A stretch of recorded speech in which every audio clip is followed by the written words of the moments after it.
ഈ ഗാന്ധിവധവും സവർക്കറും അത് രാഹുൽ ഗാന്ധിയുടെ സ്ഥിരം പ്രസ്താവന വിഷയങ്ങളാണ്. പക്ഷേ ഇനി സവർക്കർക്കെതിരെ പ്രസ്താവന നടത്തിയാൽ അദ്ദേഹത്തെ നേരിടും എന്ന് തന്നെയാണ് ശിവസേന ബാൽ താക്കറെ വിഭാഗം ഒരു നേതാവ് പറഞ്ഞേക്കുന്നത്. എന്താണ് ഇപ്പോൾ അങ്ങനെ ഒരു നിലപാടിലേക്ക് എത്താനുള്ള കാരണം? കാര്യം ഇവർ തമ്മിൽ സൗഹൃദത്തിലായിരുന്നല്ലോ. അതായത് ഉദ്ധവ് വിഭാഗമാണ് നേതാവാണ്. ബാല ദരാതെ എന്ന് പറയുന്ന ഒരു നേതാവുണ്ട്, അവരുടെ ഈ പൂനെ യൂണിറ്റിൻ്റെ ഉപാധ്യക്ഷനാണ്. അദ്ദേഹമാണ് ഈ പറയുന്ന പ്രസ്താവന നടത്തിയിരിക്കുന്നത്. സവർക്കറെ പറഞ്ഞു കഴിഞ്ഞാൽ, വീർ സവർക്കറെ ഇനി എന്തെങ്കിലും രാഹുൽ ഗാന്ധി പറഞ്ഞു കഴിഞ്ഞാൽ രാഹുൽ ഗാന്ധിയുടെ മുഖത്ത് കരിവാരി തേക്കുമെന്നാണ് പറഞ്ഞിട്ടുള്ളത്. കാരണം ഇന്നലെ സവർക്കറുടെ ജന്മദിനമായിരുന്നു. ജന്മദിനത്തിൻ്റെ വാർഷികമാണ്. ജന്മവാർഷികമായതുകൊണ്ട് അതിൻ്റെ ആഘോഷ പരിപാടികളെല്ലാം തന്നെ മഹാരാഷ്ട്രയിലുണ്ട്. മഹാരാഷ്ട്രയുടെ വീരപുത്രനാണ്, ഇന്ത്യയുടെയും വീരപുത്രനാണ് വീർ സവർക്കർ. അങ്ങനെ വീർ സവർക്കറെ പറ്റിയിട്ട് നിരന്തരം ആക്ഷേപം ഉന്നയിക്കാനും ഇല്ലാത്ത കഥകളൊക്കെ പറയാനും ഒക്കെ രാഹുൽ ഗാന്ധിക്ക് വലിയ ഉത്സാഹമാണ്. ഗാന്ധിവധവുമായിട്ട് ബന്ധപ്പെടുത്തി RSSനെ പറഞ്ഞതിന് കോടതിയിൽ പോയി മാപ്പ് പറയേണ്ടി വന്ന ആളാണ് രാഹുൽ ഗാന്ധി. യാതൊരു വിധത്തിൽ ഈ പറയുന്ന ഗാന്ധിവധവുമായിട്ട് RSSന് യാതൊരു ബന്ധവുമില്ല. അതൊരിക്കലും ഇല്ലാത്തൊരു ബന്ധവുമില്ലാത്ത സംഘടനയെ അതിൻ്റെ പേരിൽ കുറ്റപ്പെടുത്തുക എന്ന് പറഞ്ഞു കഴിഞ്ഞാൽ അത് നിയമപരമായി വലിയ കുറ്റമാണ് എന്നുള്ളത് കൊണ്ട് തന്നെയാണ് രാഹുൽ ഗാന്ധിക്കെതിരെ കോടതി നടപടി ഉണ്ടായിട്ടുള്ളത്. അതുപോലെ തന്നെയാണ് സവർക്കർക്കെതിരെ നിരന്തരമായിട്ട് അധിക്ഷേപ പരാമർശങ്ങൾ, വിദ്വേഷ പരാമർശങ്ങളിൽ രാഹുൽ ഗാന്ധി നടന്നത്. ഇതിനു മുമ്പും ശിവസേന ഇത്തരത്തിൽ പ്രതികരിച്ചിട്ടുണ്ട്. സവർക്കറെ പറയുന്നത് രാഹുൽ ഗാന്ധിക്ക് നല്ലതിനല്ല എന്നുള്ളത് കൃത്യമായി തന്നെ ശിവസേന വ്യക്തമാക്കിയിട്ടുണ്ട്. അത് ഈ ഇന്ത്യ സഖ്യത്തിൻ്റെ ഈ പറയുന്ന ഇന്ത്യ മുന്നണിക്കകത്ത് നിൽക്കുമ്പോഴത്തേക്ക് ഇങ്ങനെയുള്ള പ്രസ്താവനയോട് പറഞ്ഞു കഴിഞ്ഞാൽ ശിവസേനയ്ക്ക് അത് യോജിക്കാൻ കഴിയില്ല. കാരണം മഹാരാഷ്ട്രയുടെ ഏറ്റവും അഭിമാനകരമായ ഒരു വ്യക്തിയായിരുന്നു. സ്വാതന്ത്ര്യത്തിന് സമരത്തിന് നമുക്കറിയാൻ പറ്റും. വിദേശ രാജ്യങ്ങളിലടക്കം പോയി വലിയ രീതിയിലുള്ള പ്രക്ഷോഭങ്ങളും വിപ്ലവങ്ങളും പ്രവർത്തനങ്ങളും ഒക്കെ നടത്തിയ ആളാണ് ബ്രിട്ടീഷ് സാമ്രാജ്യത്തിനെതിരെ. അങ്ങനെ വലിയ ഒരു ശക്തിയായിട്ട് പ്രവർത്തിച്ചു കൊണ്ടിരുന്ന അദ്ദേഹത്തിന് ഈ പറയുന്ന യമണ്ടൻ നമ്മൾ പറയും, യമണ്ടൻ എന്ന് പറയുന്ന കപ്പൽ അദ്ദേഹത്തെ മോചിപ്പിക്കാനായിട്ട് ജർമ്മനിയിൽ നിന്ന് വരുന്നു എന്ന് ഭയന്ന ആൾക്കാരാണ് ബ്രിട്ടീഷുകാർ. അപ്പോൾ ജർമ്മൻകാർ സവർക്കറെ മോചിപ്പിച്ചുകൊണ്ട് പോകും എന്നുള്ള ഭയം വരെ ഉണ്ടായിരുന്നു. ആ ഭയത്തിൻ്റെയൊക്കെ അടിസ്ഥാനത്തിലാണ് അദ്ദേഹത്തെ ജയിൽ മോചിതനാക്കുന്നത്. അദ്ദേഹം ഈ പറയുന്ന മാപ്പെഴുതി നൽകി എന്നുള്ളതാണ് ഇവർ പറയുന്ന ഏറ്റവും വലിയ ഇത്. പക്ഷേ ഏറ്റവും വലിയ മാപ്പെഴുതി കൊടുത്ത പത്രമാണ് ഈ പറയുന്ന ദേശാഭിമാനി എന്നുള്ളത് ഓർക്കണം. ദേശാഭിമാനി ഇനി എന്നും ഞങ്ങൾ ബ്രിട്ടീഷുകാരുടെ അടിമയായി കഴിഞ്ഞോളാം, ഞങ്ങൾ ആ വിധത്തിൽ തന്നെ പ്രവർത്തിച്ചോളാം എന്ന് ആ മാപ്പെഴുതി കൊടുത്തിട്ടുള്ളവരാണ്. പിന്നെ അതുപോലെ തന്നെയാണ് ഗാന്ധിജി അവർക്ക് കത്തെഴുതുമ്പോഴും നിങ്ങളുടെ ഏറ്റവും പ്രിയപ്പെട്ട ആൾ, ഇല്ലെങ്കിൽ ഏറ്റവും വേണ്ടപ്പെട്ട ആൾ, ഇല്ലെങ്കിൽ അങ്ങനെയുള്ള രീതിയിലുള്ള സംബോധനകളൊക്കെ ചെയ്താണ് ഇവർ എഴുതാറുള്ളത്. അത് ഇത്തരത്തിൽ കത്തെഴുതുന്നതിൻ്റെ പ്രത്യേകത എന്ന് പറഞ്ഞു കഴിഞ്ഞാൽ നമ്മുടെ ഒരു ശൈലിയുണ്ട്, ഒരു ഇന്ത്യൻ ശൈലിയുണ്ട് കത്തെഴുതുമ്പോഴത്തേക്കും. ആ ശൈലിയാണ് എപ്പോഴും ഇവർ പുലർത്താറുള്ളത്. നമ്മുടെ മഹാത്മാക്കളായിട്ടുള്ള സന്യാസിമാർ പോലും അത്തരത്തിലാണ് കത്തെഴുതുമ്പോൾ അവസാനം you are always well wisher എന്ന് പറഞ്ഞൊക്കെ എഴുതാറുണ്ട്.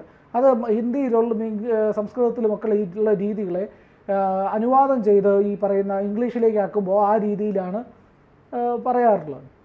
അപ്പോൾ അങ്ങനെ വരുന്ന കത്തുകളിലൊക്കെ സംബോധനകളെയൊക്കെ അടിസ്ഥാനപ്പെടുത്തിയിട്ടാണ് ഇവർ പലപ്പോഴും ഇങ്ങനെ പ്രവർത്തിച്ചിരുന്നത്. അതുപോലെ തന്നെ ഈ പറയുന്ന ബ്രിട്ടീഷുകാർക്കെതിരായ സമരം തുടരാനായിട്ട് സവർക്കർ ജയിലിൽ കിടക്കേണ്ട ആളല്ല, ആ ജയിലിൽ നിന്ന് പുറത്തു വരേണ്ട ആളാണ്. അപ്പോൾ അങ്ങനെയുള്ള സവർക്കർ ഈ വിപ്ലവകാരിയാണ്, ജയിലിൽ കിടന്ന് നരയിക്കേണ്ട ആളല്ല, ഏകാന്ത തടവിലാണ്. ഈ ചക്കാട്ടുന്ന ജോലി വരെ സവർക്കറെ കൊണ്ട് ചെയ്യിക്കുമായിരുന്നു. കഠിനാധ്വാനമാണ്, ക്വാറികൾ അതുപോലുള്ള ഇതിലൊക്കെയാണ് ഇപ്പോൾ ഈ 10-14 മണിക്കൂറൊക്കെ ജോലി എടുപ്പിക്കുക, അതിനുശേഷം ഈ പറയുന്ന ജോലിക്ക് ശേഷം മർദ്ദിക്കുക, എന്തെങ്കിലും കാര്യങ്ങൾ ചോദ്യം ചെയ്തു കഴിഞ്ഞാൽ അതിന് പേരിൽ ആഹാരം നിഷേധിക്കുക. അങ്ങനെ ക്രൂരമായിട്ടാണ് ചങ്ങലയിൽ ബന്ധിച്ചാണ് അദ്ദേഹത്തിന് ഏകാന്ത തടവിന് ഈ പറയുന്ന കാലാപാനി എന്ന് പറയുന്ന ഐലൻഡിലെ ഈ ജയിലിൽ കഴിഞ്ഞിരുന്നത് അദ്ദേഹം. അങ്ങനെ ക്രൂരമായ പീഡനങ്ങൾക്ക് അദ്ദേഹം വിധേയനായിട്ടുണ്ട്. പക്ഷേ മറ്റ് ആൾക്കാർ ഈ പറയുന്ന നമുക്ക് അരബിന്ദോയും അതുപോലെ ജയിലിൽ കിടന്ന ആളാണ്, ശ്രീ അരബിന്ദോ, മഹർഷി അരബിന്ദോ. പക്ഷേ ഈ പറയുന്ന നെഹ്റുവും ഗാന്ധിജിയൊന്നും അത്തരത്തിലുള്ള ഈ പറയുന്ന പീഡനങ്ങൾക്കോ ജയിൽ വാസത്തിനോ ഒന്നും കിടന്നിട്ടില്ല. നെഹ്റു കിടന്നിരുന്നതെന്ന് പറഞ്ഞാൽ ഏർവാഡ ജയിലിലാണ്. ഏർവാഡ കൊട്ടാരം എന്നാണ്, ഏർവാഡ പാലസ്, അതാണ് ജയിലായിട്ട്. അതായത് വീട്ടിൽ നടക്കുന്നത് പോലെയല്ല. അവിടെ മട്ടുപ്പാവുണ്ട്, ഉദ്യാനമുണ്ട്, അവിടെയെല്ലാം ഇരിക്കാം, പാർക്കുണ്ട്. രാവിലെ തൊട്ട് ഈ ഇന്ത്യയിൽ അന്ന് ലഭ്യമായിരുന്ന എല്ലാ ന്യൂസ് പേപ്പറുകളും നെഹ്റുവിൻ്റെ കയ്യിലെത്തും, വീട്ടിൽ നിന്നുള്ള ഭക്ഷണം കിട്ടും. ഈ നെഹ്റുവിന് ഈ പറയുന്ന പ്രത്യേകതരം പാരീസിൽ ഡിസൈൻ ചെയ്ത വസ്ത്രമൊക്കെയാണല്ലോ അദ്ദേഹം ഉപയോഗിച്ചിരുന്നത്. അത്രയും ഫാഷനബിൾ ആയിട്ടുള്ള വസ്ത്രം ധരിച്ചിരുന്ന ആളാണ് നെഹ്റു എന്ന് പറയുന്നത്. അപ്പോൾ അത്തരത്തിലാണ് സവർക്കറെ അധിക്ഷേപിക്കുന്നത്. അപ്പം നമ്മൾ മനസ്സിലാക്കേണ്ടതെന്ന് പറഞ്ഞു കഴിഞ്ഞാൽ നെഹ്റു ഏത് തരത്തിലായിരുന്നു.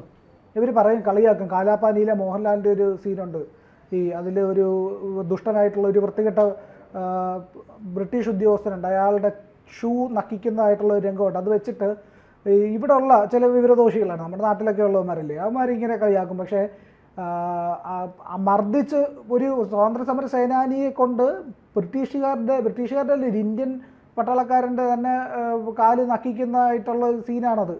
അപ്പോൾ ആ സീനെന്ന് പറഞ്ഞു കഴിഞ്ഞാൽ ഒരു സ്വാതന്ത്ര്യ സമര സേനാനി ഇവിടെ ഉള്ളവന്മാരെ അധിക്ഷേപിക്കുക, അതൊന്നാമത്തെ കാര്യം. രണ്ടാമത്തെ കാര്യം, മർദ്ദിച്ച് ഈ പറയുന്ന പ്രവൃത്തി ചെയ്യിച്ചെങ്കിൽ ശരി, അതാണല്ലോ ചെയ്യിച്ചത്.